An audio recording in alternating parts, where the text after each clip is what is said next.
product and your service and what you're doing for them. And you know, if there's actual interest, and then market size. How many of them are there? All right, so if you're looking at who's my ideal customer, how do you make that decision? How do you select your customer? Well, the two questions is, you know, who is interested in what I'm doing, number one, and how many of them are there out there, right? Because, you know, and those two things have to be, you know, have to work together. Because one, let's say you have a lot of interest from a group of people in your customer service, or in your service or your product. But let's say there's only like 20 people that are actually interested, right? I don't know how many of you have sold things to your family, right? So, right, it's like, oh, I'm making this thing for my class trip, you know, and then all your relatives come and help you out and they buy your thing. And you're like, oh, wow, you know, that was pretty cool. But how many people outside your family will buy your product, right? Maybe they're just being nice, right? So you need to figure out, okay, there's a lot of interest from this group of people, but that's it. Outside of my family, no one really is interested, right? Or maybe the opposite is true. Maybe you have identified a group of people and it's large, but they're not really that interested in your product, right? So it's like you need both. You need to know who's interested, and you need to make sure that it's a lot of them, right? Does that make sense? Okay, so let me give you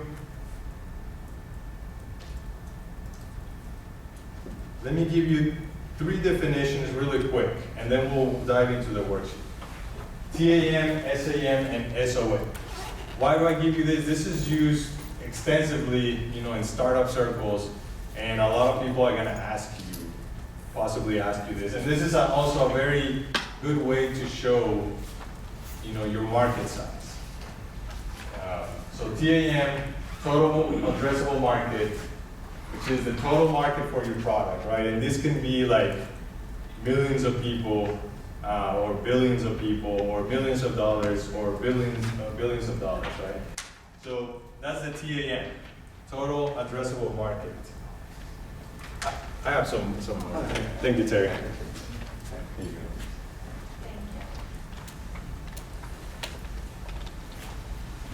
Then, you know, a smaller segment of your TAM is the SAM. Right? So you see the TAM, okay, that's the total market size that is available for my product. But then you're like, well, you know what? Yeah, but I can't really go outside of the US. I don't have the means to do it. You know, right now I'm just gonna focus on a geographical area, or maybe I'm just gonna focus on female customers or male customers, right? So then you reduce that TAM to an SAM and said, well, the serviceable available market, the one I can actually reach right now, is my SAM. So TAM is like what I could reach if I had, you know, all the resources at my disposal. But what is actually doable is my SAM, right? The serviceable available market. And then finally, the SOM is the serviceable obtainable market. So you do have the resources to reach your SAM, but not everyone in that group will actually buy from you, right? Because they're not interested, because there's competition, there's many factors stopping them from actually purchasing your product or your service. So you end up with a further reduced SOM. And that's what you're actually, that's what you're actually gonna go after, when you first launch. And then hopefully over time, you can convince people within your SAM to buy your product. You do more advertising, and you grow. And then as you gain more resources, then you can extend beyond your SAM and go after your TAM. Right? Does that make sense? Stop me if you have questions. I won't go into this is kind of the same I just said. So we won't go into that. Yes, question? So if our module is more like, say, a non-profit, how would we chart that out? Yeah, so you still have people you're serving. And those people that you're serving, they have a choice, right? They can go to you for that service, or they can go somewhere else, or don't go anywhere, right? So in a sense, those people are your customers, right? So even though they're not paying you, but they are receiving service from you, and they're choosing that service from you. Someone else is paying for that service, right? A donor, a sponsor, someone else brought in the money, and then these people come, but they are your customers. They're just not the ones paying for the service. Someone else is doing it. Yeah. It's a little bit different, but in general, the economics are the same. Yeah. Okay? So if you have to, so let's start here with the worksheet then. Write the name of your product or service at the top. So the first, write the name of your product or service that you are considering, thinking about. Even if this is not something, even if it's not something you have launched already, but something that is on your mind, just write it on the first line here. Then value of your product or service. What I mean by value is, what are you gonna sell it for? If you are not the one selling, or if it's a nonprofit, sorry, then there's still a value that you're providing, right? If they had to buy it, how much would you sell it for? Right? Is it $50? Is it $100? You guys are ministry, right? So value, you go to a church and you do a service, right? Okay, and it has a cost. Or it could if you were charging those churches, right? But then someone is paying for that through dues from your club, or I don't know, you guys get donations. Okay? So try to estimate a number. You don't have to be precise, perfect right now. This is not homework. I'm not gonna grade this. Put something there just to help you develop the idea. So value of your product or service. Now, number 3 says customer segment. So who is your customer?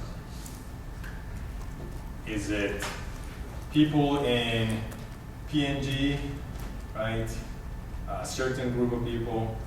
Is it every person in the United States? Who is your customer? Is it people in Benton Harbor, right?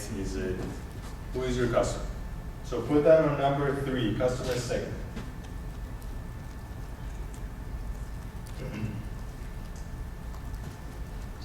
Now, when you multiply, before that, number 4, it says estimate of people around the world in that segment. So how many people are there that within that customer segment?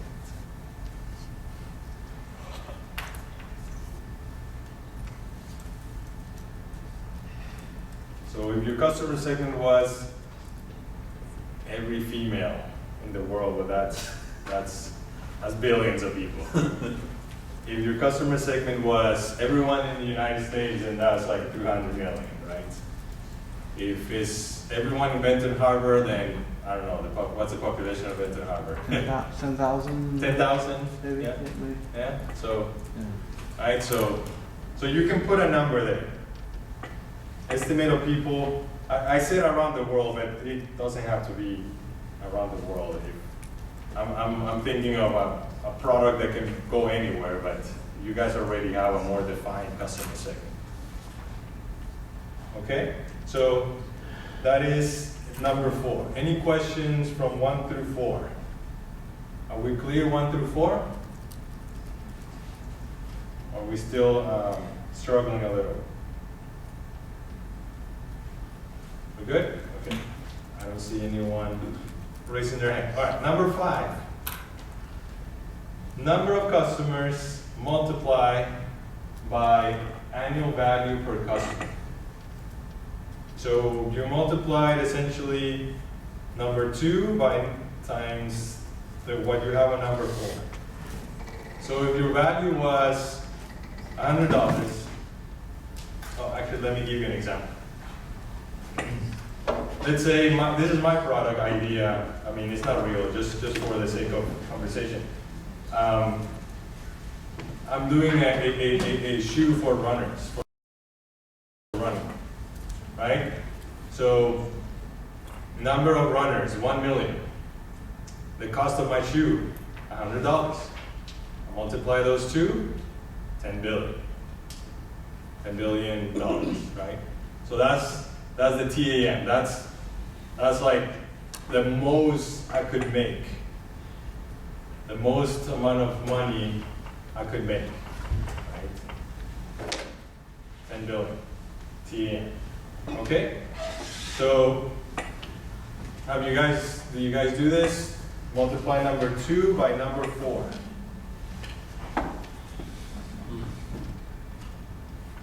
Question? I see a question in your mind.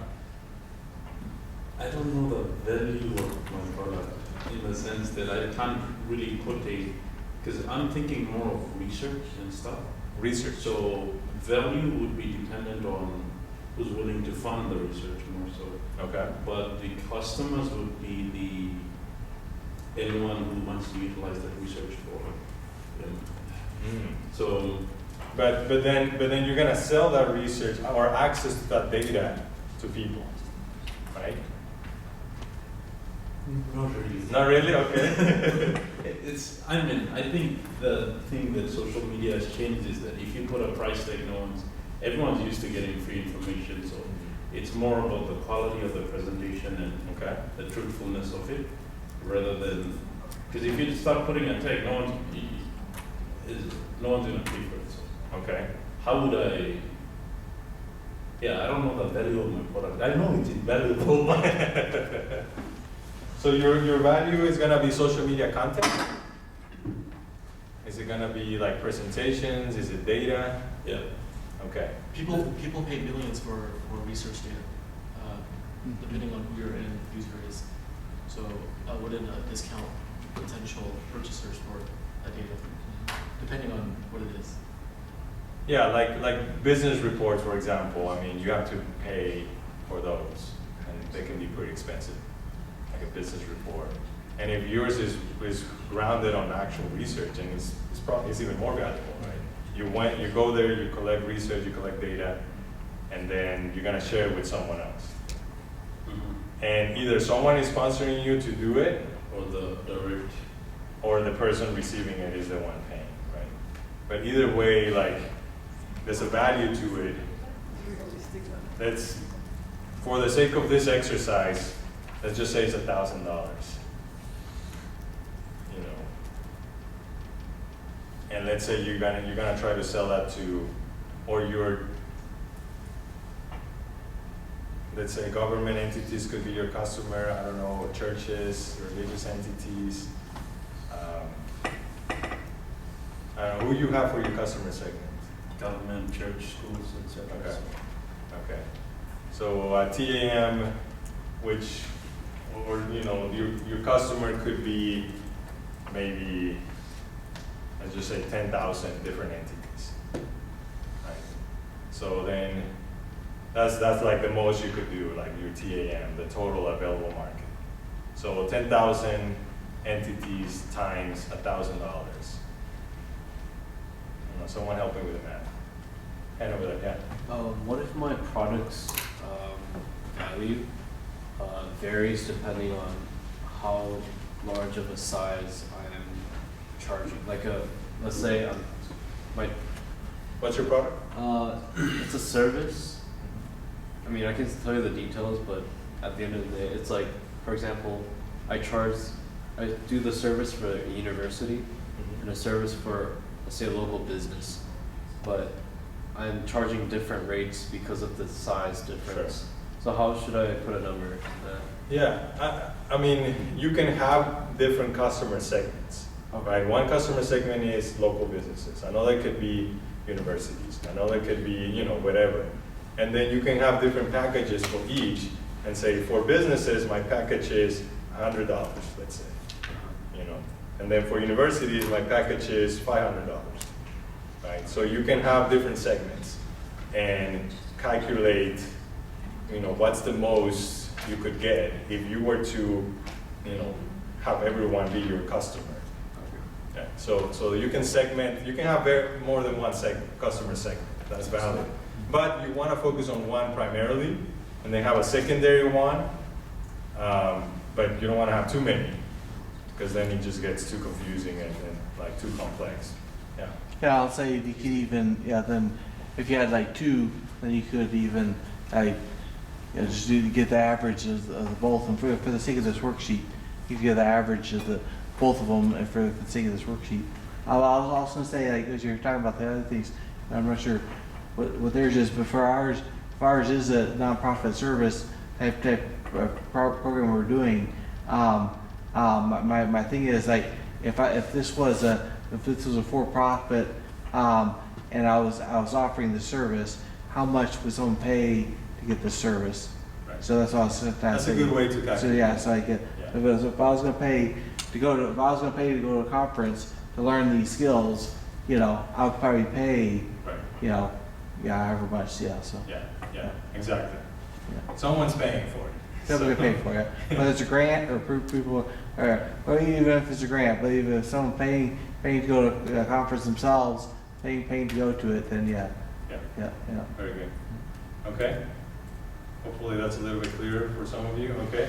So when you're calculating TAM, again, you multiply how many people in your customer segment, or how many organizations, institutions, or entities, and then how much are each of them paying, right? And you want to do it with a time limit, right? Let's say on an annual basis, for example, right? So, because then every year you want to bring customers, right? So it's not just one time and they're done. Hopefully it's a recurring, sustainable business or nonprofit you're running. Okay? So now the next thing is the SAM. So like I said, we start with a TAM, which is kind of everyone that you think is possible. Like you said, you know, entities, government, schools, and so on. You said like businesses, universities, right? So that could be a very large number, your TAM. But then you're like, you know what, but I'm not really gonna start with everyone, or my product is probably gonna fit maybe just a segment of that population. Because, you know, I'm limited in resources, so I'm just gonna try to arrange it just for one segment. So in this example, you know, I started with running shoes, then I was like, you know what, but let's just do women cross-country shoes first. Because I have to start with one product, launch, get customers, and then I can expand. You know, you don't try to start with like 10 different products and then try to find customers that way. That's way too much. That's a lot of work. And you don't know if it works. Right? So you start with one, and then people start liking what you do, your service, your product, your brand, and then you can expand, and more people are like, hey, you know, I'm also interested. So you focus it on one single segment, your primary customer segment. In this example, you know, women cross-country runners. Well, that's a lot less. You know, I started with a 10 billion TAM, but more realistically, well, there's only 100,000 women cross-country runners in the world, and if I'm selling them shoes for $100, then that's only 10 million. So I went from 10 billion to 10 million. So, but that's more realistic. But in the future, I could make more type of running shoes and really go after the whole market. But right now, it's only this, right? Does that make sense? You start with everyone who could use your product, and then you're like, but I'm only going to start with this segment to launch. So that's how you calculate it. And then finally, then you said, well, how many of, in this example, how many of women cross-country runners actually like my shoe? Right?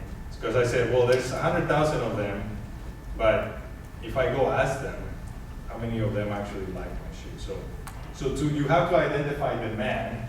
So you go and ask people in your customer segment if they would buy your product or service, and how much will they pay for it. Right? You have to go and actually ask people.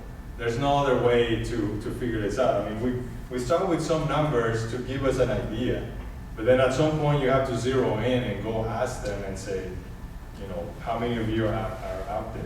So let's say, in this example, let's say that 2 out of 10 people that I show, women runners, women cross-country runners, I show them my shoe, and 2 out of 10 said, yeah, I like that. I like it, I would buy it. Yeah, I would pay $100 for that shoe, right? So then that's 20%, so from 10 million, then I go down to 2 million. So that's actual current, you know, demand that exists. That's actual demand because you actually went and asked them. Now, can I produce enough shoes to sell $2 million worth of shoes every year? Maybe not, right? But if I could make $2 million. And that's without having to, you know, do too much promotion. That's just for people who currently like the shoe, right? 20%. So right here, you know, when number 6, where it says a specialized customer segment. So we started with a customer segment. Now you move into a more specialized part of that. And based on that specialized customer segment, you calculate your SAM. So you multiply a specialized segment that you have, you know, number of people or entities times, again, the value of your product or service. And that gives you another number in terms of dollars. And then number 8 and number 9, you can estimate that right now just for the sake of doing a calculation, but really the only way to know the demand percentage is by going and asking people, finding out, doing some research. So, how are we doing on time? Okay, so this is the last slide I have. So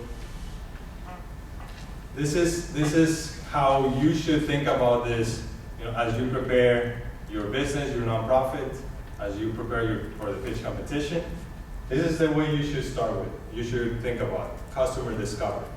You start with your best guess of who's your customer, right? You think this is my customer, churches or this entity or this people.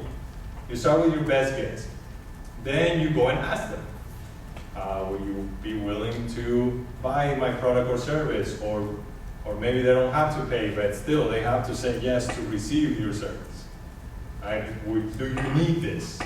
Right? Maybe if you're not charging people, then you have to ask them, do you need this? Is this a need that we would be servicing? If you find that demand is very low, then most likely you're approaching the wrong customer segment, right?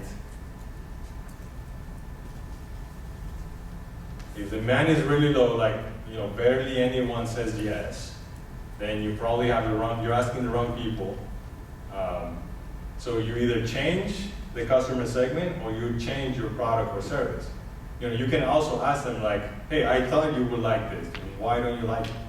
Or what exactly do you need, right? So you can have a little more of a dialogue, and that can help inform your own product or service so that you can change it, pivot it a little bit to make it more adaptable to the actual need.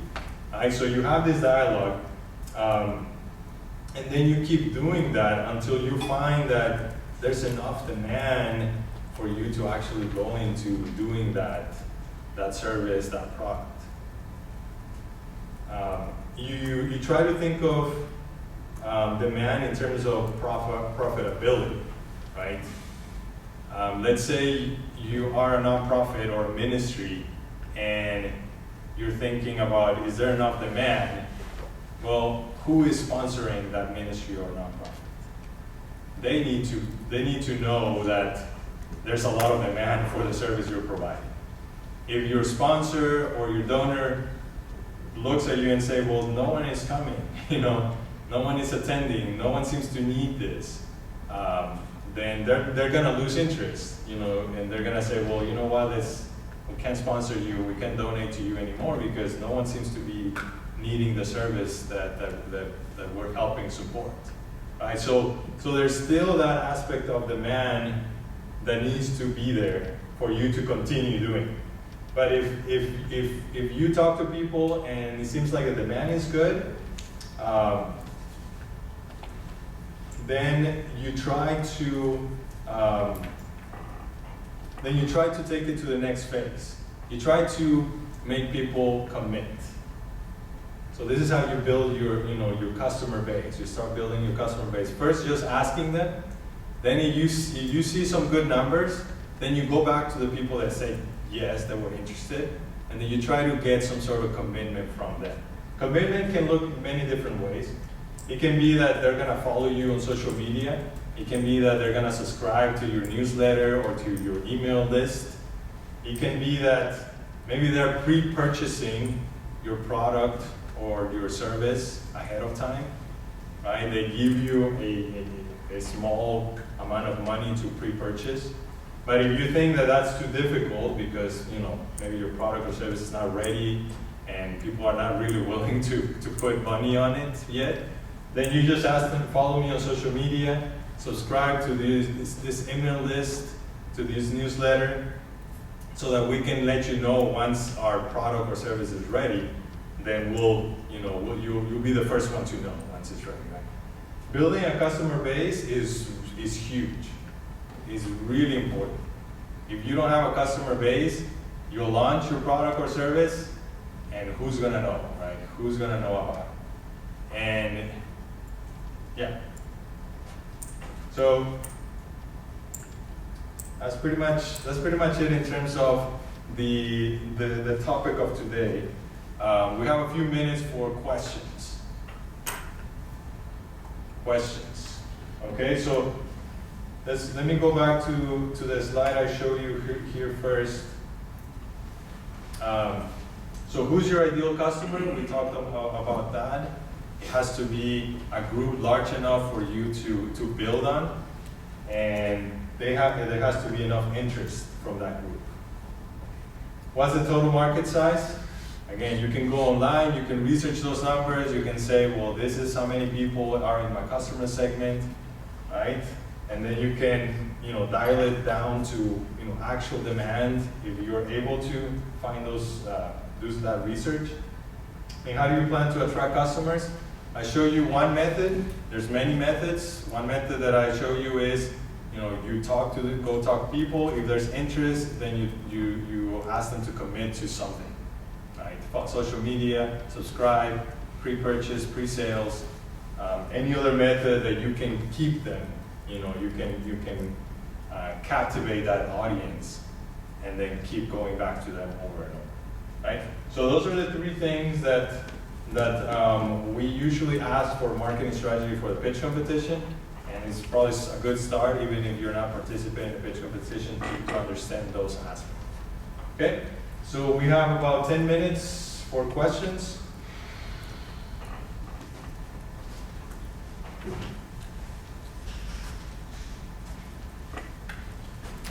What do you guys have?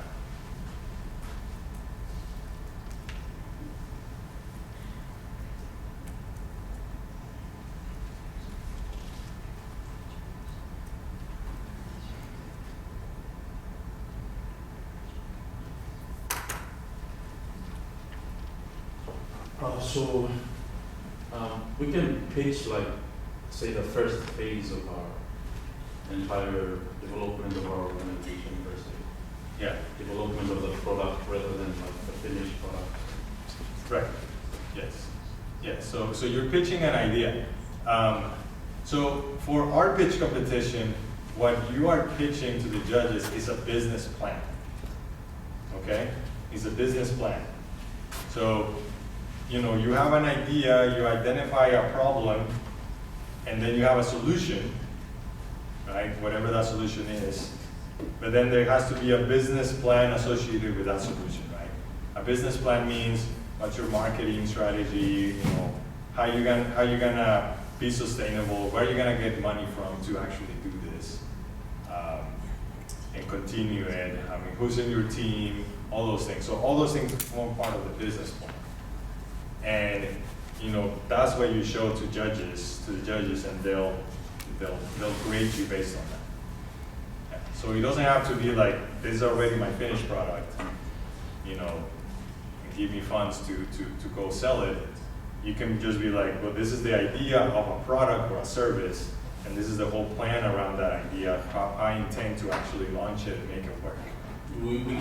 I've been doing some of the stuff since Yeah. the last time I pitched, so we Yes. can put this as like part of the development of, because for me, my product's not like something that's, you can sell off a shelf. Right. There's an ideological core that is probably the real product, but there are practical products and stuff that are being launched. I mean, it can be a digital product or it can be a service. All those are, essentially the economics around those are very similar. Right? They're very similar. We tend to think of a product as, you know, like this, something physical, right? But yeah, it can be you know, a service you're providing. It can be, I mean, even a database is a product, right? Because someone had to put it together, and then someone wants access to it, and then, you know, there's a decision there to be made how they get access to that. Right? There's some sort of transaction going on. Yeah. Okay.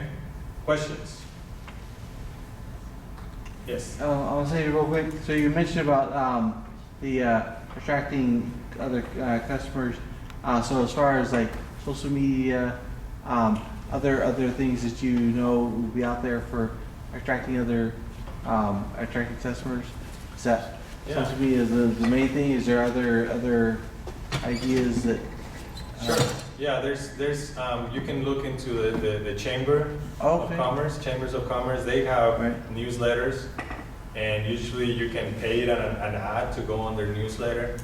It's not that expensive. The local chamber, like Southwest Michigan Chamber, they charge you like $50 to put an ad on their weekly newsletter. Okay. Have you heard of St. Joe Today? I think so. St. Joe Today, they're essentially an advertising organization, but they do social media. They have kiosks around St. Joseph. Okay. They have kiosks when you can put your flyers, but you have to be a member of St. Joe Today to put your flyers on their kiosk, Okay. right? Have you heard of Andrew's Innovation Podcast? I've heard those good one. I need to check into that one. Yeah. Yeah, you talk to this guy about that. Radio stations, Okay. radio ads. I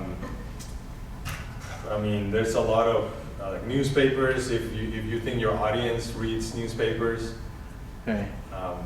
there's one that I get on the mail called fullmoon.com or Full Moon. It's like a newspaper. People, I guess, I don't know if beyond Berry Springs people get it, but it's just a bunch of ads and coupons for like all the local businesses. Okay. All right. Right, so those kind of It's things. all of Berrien County. All of Berrien County, yeah. So it's like you put your coupons there, or you put an ad there, Okay. and you know, people, Yeah. hopefully people read it. Right.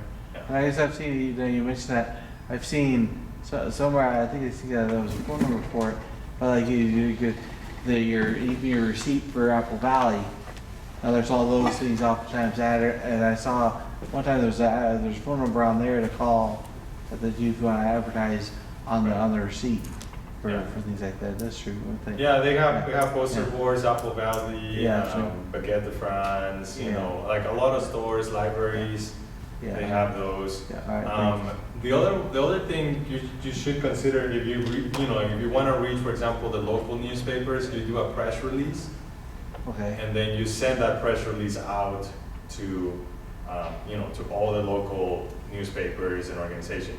Now, how to do that? That it takes a skill. So I know a student here at Andrews that does that. I don't know how many of you know Nick Gunn. He's a student here at Andrews, but he works at a newspaper in Benton Harbor, and he knows how to do press releases, and he has all the phone numbers and email addresses to all the local like news agencies, like TV, newspapers, radio. So it's like he knows how to send a press release out to all those at the same time, you know, just through email. And then the ones who are interested, they publish it. And if they're not interested, I mean, they won't, right? Okay. It's not a paid ad type of deal, it's just a press release. Okay. So a lot of people do it that way too. Okay. Listen. Okay, any other questions? Yeah. Very specific. Sure. So we're trying to figure out how to find the SOM, but every that we like go to, they always say yes because it's a free service. It's 100%. Okay. Yes, 100%. Yeah. Yeah, I mean, but within, you know, your SAM, I assume your SAM is Adventist churches.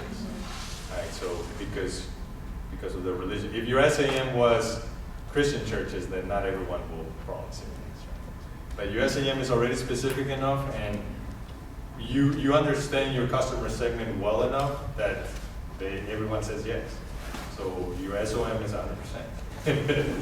Yeah, and sometimes that works. Okay? Okay, I think we're good for today. Those of you who are in the pitch competition, if you haven't picked up a hoodie, come over here. We have some in the boxes. If not, if there are no other questions, then thank you for coming. And for those of you who didn't sign in for co-curricular for the graduate students, just come here and I guess. Macarias?